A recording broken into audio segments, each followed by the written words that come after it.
Lucknow electricity supply authority के एक बाबू और लाइनमैन पर बिल सही कराने के नाम पर घूस लेने का आरोप लगा है।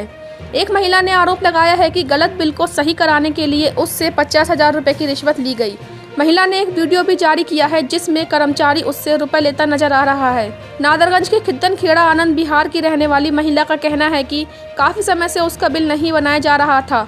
बीते साल विभाग की ओर से 1 लाख रुपए का बिल बनाकर भेज दिया गया।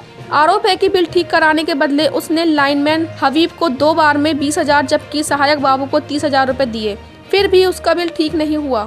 महिला का कहना है कि शिकायत करने के बाद अधिशासी अभियंता ने मामले को दबाने की कोशिश की, जिससे परेशान होकर उसने वीडियो को वायरल कर दिया।